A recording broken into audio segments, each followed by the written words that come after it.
जय विठ्ठल विठ्ठल विठ्ठल विठ्ठल विठ्ठल विठ्ठल विठ्ठल जय जय विठ्ठल विठ्ठल विठ्ठल विठ्ठल विठ्ठल विठ्ठल विठ्ठल जय जय विठ्ठल विठ्ठल विठ्ठल विठ्ठल विठ्ठल विठ्ठल विठ्ठल।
गुरु ब्रह्मा गुरु विष्णु गुरु देवो महेश्वरः गुरु साक्षात् परब्रह्म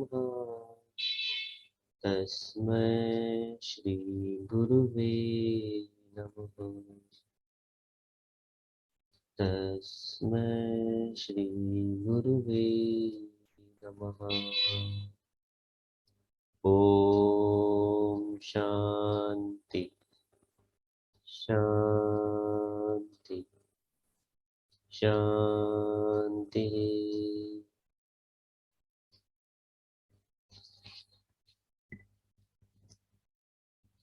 पढ़ते हैं नारद भक्ति सूत्र।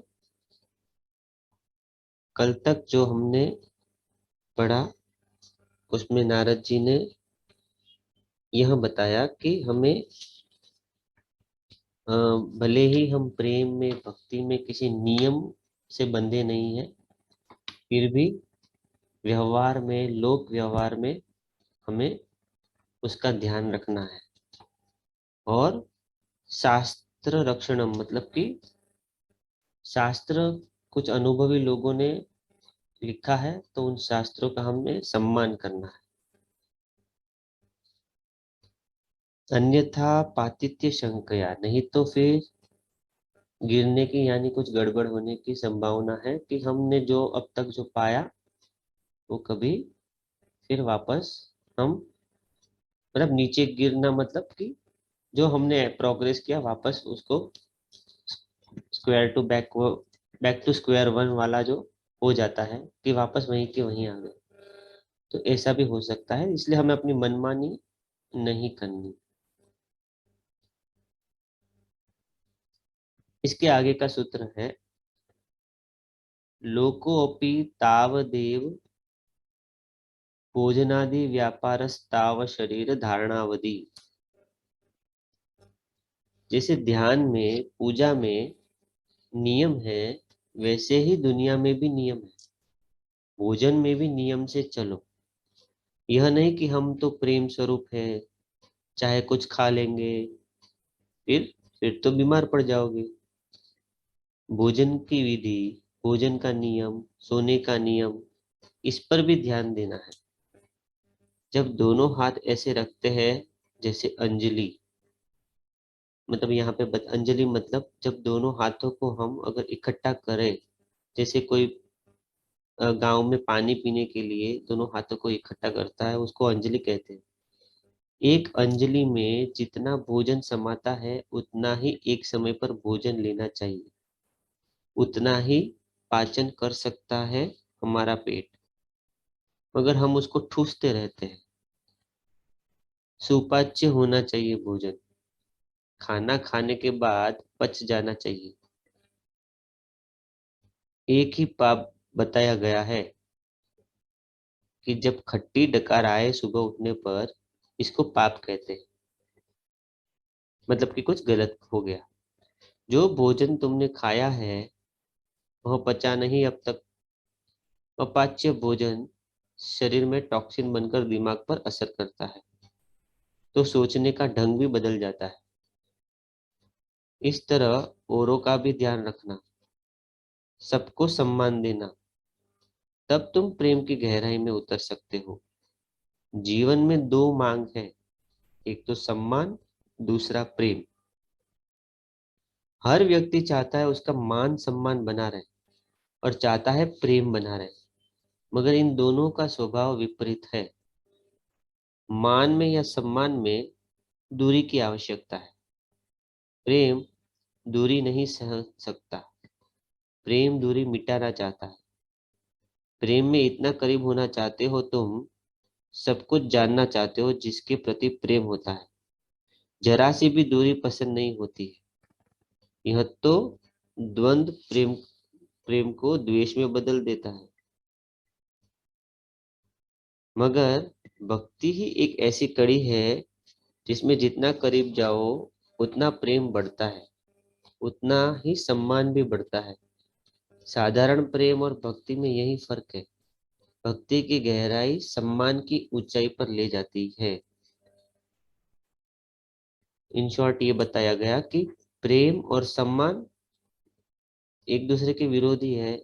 देखा जाए तो जहाँ पे सम्मान है वहां पे प्रेम का भाव नहीं आता है। जहाँ प्रेम ही प्रेम है तो वहां कुछ देर बाद हम सम्मान खो देते हैं। पर भक्ति में ये दोनों टिके रहते हैं। इसके आगे इसके आगे का जो सूत्र है वो है तल क्षणानि वाच्यन्ते नाना मत भेदात, मतलब कि इस भक्ति का लक्षण क्या है। आगे बताते हैं अलग अलग लोगों के अलग अलग मत, अभिप्राय। तो अलग अलग लोगों के जो अभिप्राय है, ऋषियों के अभिप्राय, वो आगे बताए गए हैं। सबसे पहला है पूजादिश्वनुराग इति पराशर्य। तो पराशर ऋषि जो हुए उनका क्या कहना है वो यहाँ पे बताया। पराशर ऋषि कहते हैं पूजा में अनुराग हो जाना भक्ति है। और पूजा माने क्या? सबका सम्मान। जो प्रेम पूर्वक सम्मान करे, सत्कार करे, वह पूजा है। जिसमें ममता भी हो, वात्सल्य भी हो, स्नेह भी हो, वह पूजा है। सखा भाव भी हो, आदर भी हो, वात्सल्य भी हो, इसको पूजा कहते हैं। पूजा दिश्वनुराग इति पराशर्य। पराशर ऋषि कहते हैं पूजा में अनुराग हो जाना। आप जो भी करते हो यह एक नकल है जो भगवान आपकी कर रहे हैं। यह समष्टि आपकी कर रही है। आप क्या करोगे? पूजा, पानी बरसाती है आपके ऊपर सृष्टि, आप अर्घ देते हो, समष्टि तुम पर फल चढ़ा रही है। यह पृथ्वी धान उगा रही है, तुम पर चावल चढ़ा रही है। तरह तरह के फूलों से तुम्हारी पूजा होती है। और इतने सारे पक्षी तुम्हारे लिए मंत्रोच्चारण करते हैं। सारी सृष्टि पूजा में तल्लीन है और तुम्हारी ही पूजा कर रही है। चांद और सूरज से आरती उतार रहे भगवान तुम्हारी रोज रोज। सूर्य और चंद्रमा को लेकर भगवान तुम्हारी आरती उतार रहे हैं और उसकी नकल कर रहे हैं हम। आरती करते हैं, चावल चढ़ाते हैं, पानी चढ़ाते हैं, फूल चढ़ाते हैं। जैसे कोई बच्चा कहता है ना, मम्मी मुझे भी खाना बनाना है, या कहता है मैं डॉक्टर बन जाता हूँ, तेरे को दवाई देता हूँ, इंजेक्शन देता हूँ। जैसे बच्चे करते हैं नकल, इस तरह हम एक नकल करते हैं। जो हमारे लिए किया जा रहा है रोज रोज, एक कृतज्ञता के भाव से तो उसी को पूजा कहते हैं। हम तो कृतज्ञ हो जाते हैं, धन्यभागी हम हो, तभी प्रेम जग सकता है। तब शिकायत करते रहते जब शिकायत करते रहते 24 घंटे, तो प्रेम की गंध भी नहीं मिलती। प्रेम और शिकायत विरुद्ध ध्रुव है। मतलब ग्रेटिट्यूड एंड कंप्लेन दोनों विपरीत है एक दूसरे से। एक उत्तर ध्रुव तो दूसरा दक्षिण ध्रुव। जिंदगी भर शिकायत में गुजर जाए तो आनंद कहाँ है, सुख कहाँ है, शांति कहाँ है? कुछ नहीं है। जो हमने पा लिया है उसके प्रति भी हम धन्यवाद नहीं दे सकते क्या? जिसने सब कुछ दिया है उसके प्रति भी हम धन्यवाद नहीं दे सकते? जो हमारे पास है उससे भी हम परेशान हैं, जो नहीं है उसके बारे में भी सोच सोच के परेशान है। जो हमने पा लिया उसके लिए भी शिकायत करते हैं, जो नहीं पाया उसके लिए भी शिकायत करते रहते हैं। पूजा माने शिकायत से दूर होना, एक पवित्रता का भाव, पवित्रता के प्रति, एक पवित्र भाव के प्रति अनुराग हो जाना, सम्मान देना, सत्कार करना, यह एक लक्षण है। जिसमें भक्ति उदय हो गई है वह व्यक्ति सबका सम्मान करेगा, हर वस्तु को सम्मान से देखेगा, चाहे जूता ही क्यों ना हो उसको उठाकर ऐसे नहीं फेंकेगा। सिर्फ इस देश में जूते को भी पूजा जाता है, यहाँ महानता है। दक्षिण भारत में आज भी रिवाज है, पूजा के दिन बस, साइकिल, मोटर गाड़ी सबको पूजा जाता है। और बस के ऊपर इतनी माला डाल देते हैं, ड्राइवर को दिखाई भी नहीं देता कभी कभी। इतना श्रृंगार करके बस और ट्रक चलाते हैं, साइकिल गाड़ी सब कुछ। हर वस्तु जो जीवन में उपयोगी है, जिससे हम सुख सुविधा मिली है, उन सबको सम्मान से देखने का विधान पूजा है। पूजा के बगैर जीवन सूखा है। यह पराशर ऋषि का मत है, सम्मान देना। अब दूसरा मत,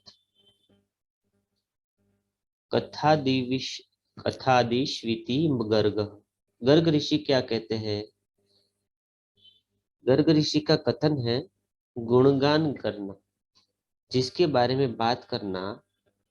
जैसे घर में कोई बेटा हो जाता है, बेटी हो जाती है, जन्म होता है बच्चे का, उनके माँ बाप को और जो वृद्ध है उनके लिए भी वही एक विषय हो जाता है बात करने के लिए। उनको वह बहुत विशेष लगने लगता है। उनके बच्चे ने ऐसा कर दिया, उसके बारे में बातचीत चला दो, बस बंद नहीं होगी। आप किसी माता पिता से उनके बच्चे के बारे में जरा सा छेड़ दो, फिर तुम आराम से 1 घंटे तक सो भी सकते हो। 1 डेढ़ घंटे तक तुमको कथा सुनाएंगे, उसमें रम जाते हैं। यह भी नहीं देखते कि जिनको सुना रहे हैं वे सुन भी रहे या है कि नहीं, बस मस्त हो गए बोलते बोलते। तो जहाँ प्रेम हुआ उसके बारे में बोलना बंद नहीं होता, उसी में रस आने लगता है। उस कथा से भाव भी जग जाते हैं, समय के परे चले जाते हैं। बात कर सकते हैं जिस विषय पर हमें अनुराग हो गया है। कितने भी बात कर सकते हैं जिस विषय पर हमें अनुराग हो गया है ना। किसी को क्रिकेट से प्रेम हो गया, उनके साथ क्रिकेट की बात छेड़ दो, फिर देखो खाना पीना सब भूल जाएंगे। 4-5 घंटे तक तुम्हें भाषण देंगे। हर व्यक्ति किसी न किसी चीज पर कथा करता ही है। इसलिए गर्ग ये सूत्र कहते कथादिश्वती गर्ग। कथा में उसके उसके गुणगान में तल्लीन हो जाना।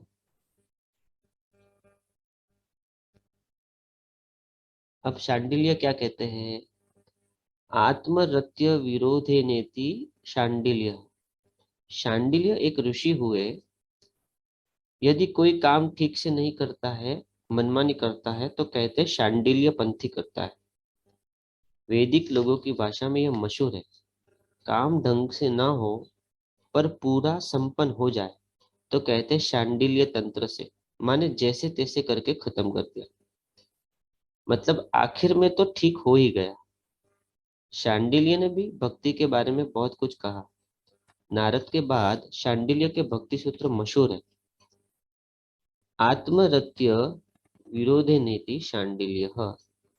आत्म में अविरोध रूप से रमण करना। कई बार आपको ऐसा हुआ है, जब आप बहुत खुश होते हो तो मन में लगता है ऐसे नहीं खुश होना चाहिए। मान लो आपका कोई सम्मान करे, आपकी कोई तारीफ करे, तारीफ करने से भीतर कुछ फूलता हुआ महसूस करते हैं आप, है ना। फिर हम क्या करते हैं, अरे ऐसा तो नहीं होना चाहिए, यह तो मेरा अहंकार था। एकदम अपनी खुशी पर भी पानी फेर देते हैं। कितनों ने ऐसा किया बताओ। खुशी में मन फैलता है, दुख में वही मन सिकुड़ता है। और जो फैलता और सिकुड़ता है वह क्या है? यह मन है। यह जानना है, यह जानना है ना। आत्मरत्य विरोधे नेति शांडिल्य। इसको देखो, जिसका प्रस्फुरण होता है उस पर ध्यान दो। फिर तुम सुख और दुख के बाहर हो जाओगे। सुख की अनुभूति और दुख की अनुभूति जहां से हो रही है, उस वक्त स्थिति क्या है, चेतना की स्थिति क्या है, इस पर ध्यान दो। कुछ फैलता है, कुछ सिकुड़ता है। अविरुद्ध रूप से इस आत्मा में रमण करना, सब विरोधों से बाहर हो जाना, सब विरोध के पार हो जाना भक्ति है। यह शांडिल्य का मत है। मतलब अपने ही एक्सपीरियंस के साथ जुड़ना, अपने अंदर क्या हो रहा है उसकी जागृति में रहना और अपने ही चैतन्य भाव से जुड़ना, यही भक्ति है, ऐसा शांडिल्य कहते हैं।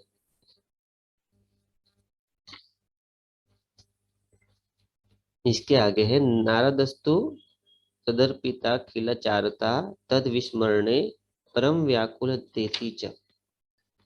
नारद अब अपना मत देते हैं। पराशर ने कह दिया पूजा से अनुराग, गर्ग ने कह दिया कथा में अनुराग, शांडिल्य ने कह दिया आत्मा में रमण, ध्यानस्थ हो जाओ, मग्न हो जाओ, अपनापन देखो सब में। सब तो है ही नहीं, सब कहना ही भूल है, तुम ही तुम हो, तुम्हारे सिवा कोई है ही नहीं। अब नारद अपना मत रखते हैं, कहते हैं तदर्पिता खिलाचारता तद विस्मरणे परम व्याकुल तेति च। यदि यह बात समझ में नहीं आती तो यह जान लो, सब कुछ उसको समर्पण कर दो। जो कुछ भी तुमने किया, बस समझो मैंने उसको दे दिया। हर आचरण को उसमें समर्पित कर दो। और दूसरा लक्षण क्या है, भक्ति का लक्षण बता रहे हैं। भक्ति होने पर क्या होता है, हम सब कुछ समर्पित कर देते हैं और खुद भी समर्पित हो जाते हैं। यह भक्ति का लक्षण है। सब आचरणों को समर्पित कर देना भक्ति का लक्षण है। ऐसा नहीं कि सिर्फ गुण तुम्हारा, अवगुण मेरा, यह कोई भक्ति नहीं हुई। अवगुण को भी समर्पित कर देना भक्ति हुई। अवगुणों को पकड़कर रख देने से आत्मग्लानि होती है, गिल्ट में जाते हैं। और आत्मग्लानि से निकलना बहुत मुश्किल है। जब आत्मग्लानि से मन भर जाता है, खुद पर इतना दोषारोपण कर देते हैं, फिर दूसरों पर भी दोषारोपण करते हैं। और यहाँ दूसरों पर दोषारोपण करना बहुत आसान हो जाता है। जब खुद को दोषी ठहराता है व्यक्ति, तो दूसरों को दोषी ठहराने में ज्यादा देर नहीं लगती। तदर्पिता खिलाचारता तद विस्मरणे परम व्याकुल तेति च। कभी बहुत अधिक व्याकुल हो जाना भी भक्ति का लक्षण है। पहले बताया समर्पण और अब बताई व्याकुलता। जिस जिस क्षण तुम भूल जाते हो उस चेतना को, शक्ति को, भक्ति को, उन क्षणों में तुम अति व्याकुलता से पीड़ित होते हो। ये प्रेमियों का स्वभाव है। प्रेम के साथ साथ व्याकुलता जुड़ जाती है। कभी इतना प्रेम में रहते हैं, कभी कभी व्याकुल हो जाते हैं। प्रेम नहीं होता तो शायद व्याकुलता भी नहीं होती। मीरा का भजन है, नगर ढिंडोरा पीटती, प्रीति न करियो कोई। यह अनुभव की बात है। व्याकुलता भी गहराई पर ले जाती है तुम्हारे मन को, जैसे प्रेम। तो मीरा कहती है कि कोई प्रेम मत करियो। क्यों? क्योंकि इस प्रेम के साथ जो व्याकुलता है, जो प्रतीक्षा है, यह इतनी बढ़ जाती, इतनी बेचैन कर देती है कि सहा नहीं जाता। पर ये इसके प्रेम का ही लक्षण है और इसके साथ साथ जुड़ा हुआ है, और ये हमें और गहरे लेके जाता है। कभी कभी भक्तों के जीवन में ये ऐसे समय आता है कि जब उनको लगता है कि उनका पूरा, जैसे कुछ भी समझ में नहीं आ रहा, कुछ तो अंदर होता है, मन बेचैन है, व्याकुल है, कोई भी कारण नहीं है, कोई भी परेशानी नहीं है, कोई समस्या नहीं है, कोई रीजन नहीं है दुखी होने का, फिर भी एकदम व्याकुल होता है मन। क्योंकि क्यों होता है? क्योंकि अपनी चेतना, अपने सेंटर से वो हट चुका है। तो वो व्याकुलता, फिर बस वो व्याकुलता ही उसको वापस उसी प्रेम से जोड़ती है। तो ये एक लक्षण है उसका। अस्त्यमेव मेवम यथा व्रज गोपिका नाम। अस्तमेव अस्त्यमेव मेवम यथा व्रज गोपिका नाम। ऐसा हुआ है जैसे व्रज की गोपियों को हुआ। गोपियों के प्रेम में क्या था? गोपियों के प्रेम में क्या था? वे इतने प्रेम में थी, फिर भी कृष्ण का सम्मान कम नहीं हुआ। अक्सर जब हम प्रेम में होते हैं तो फिर मांग करते हैं, करने लगते हैं, अधिकार जमाने लगते हैं, फिर दोष देखने लगते हैं। बहुत प्रेम में जड़ता पड़ जाते हैं, फिर हम कहते हैं हमने इतना प्रेम किया तुमसे, तुमने क्या किया मेरे लिए बताओ। अपने प्रेम पर सवार हो जाते हैं। देखो मैंने कितना प्रेम किया, मैंने कितनी मेहनत की, तुमको पढ़ाया, बड़ा किया, तुमको ये किया वो किया। बच्चों को कहते कि पैदा किया। इस तरह बच्चों पर अक्सर माँ बाप का यही दोषारोपण रहता है। बहुत प्रेम करते हैं, फिर उन पर सवार हो जाते हैं, तुमने क्या किया मेरे लिए। फिर वह बच्चा आत्मग्लानि से भर जाता है, धर्म संकट में पड़ जाते हैं। जहाँ कर्तव्य की बात होती है, वहाँ सौंदर्य नहीं, प्रेम नहीं। कर्तव्य हो गया तो प्रेम खत्म हो गया। कर्तव्य और प्रेम अलग अलग है, समझ रहे हैं ना? कर्तव्य कभी कभी एक बोझ है सिर पर प्रेम भीतर की चाह है।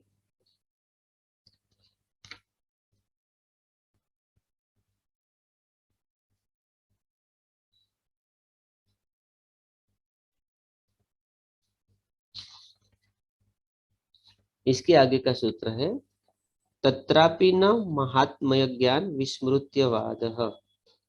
विस्मृत्यपवादः। गोपियां कृष्ण के प्रेम में होने पर भी उनके मन में कभी असम्मान नहीं हुआ, शिकायत नहीं हुई।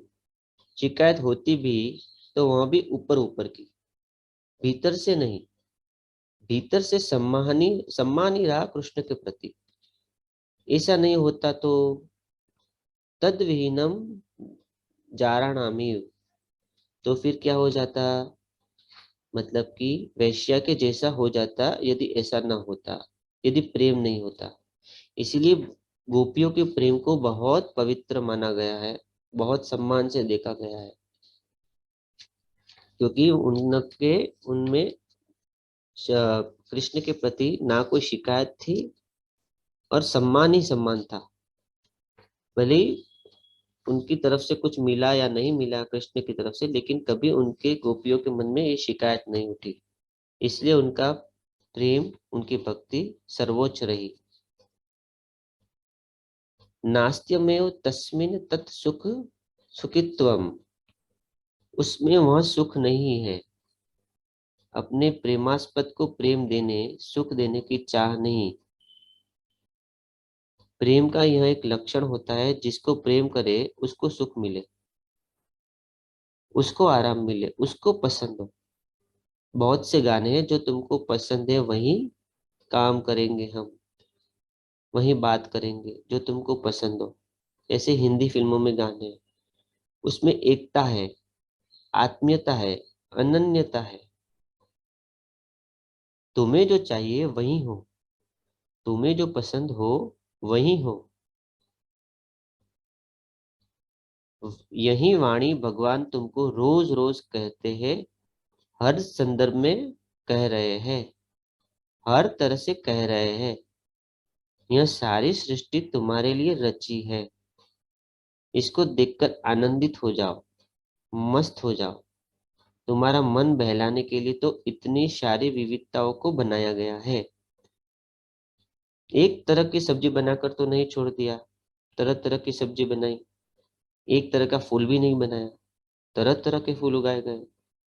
तरह तरह के संगीत, तरह तरह के भोजन, तरह तरह के दृश्य, यह सब तुमको चौंकाने के लिए, तुमको जगाने के लिए, तुमको खुश करने के लिए तो किया गया है। फिर भी हम चेहरा लटका करके, दुखी होकर, गंभीर होकर बैठे रहते हैं। हर माता पिता चाहते हैं कि बच्चे हंसते रहे, खेलते रहे, खिलखिलाकर हंसे। यही समष्टि भी चाहती है तुमसे, ऐसी मुस्कुराहट, ऐसी हंसी जो तेरे दिल से उपजे, तेरे कण कण से निकले। यही पूजा है, यही भक्ति है। तो फिर हंसो, यही भक्ति है। इस आखिरी सूत्र में यही बताया कि बस तेरे लिए हो, तेरे लिए मैं करूं।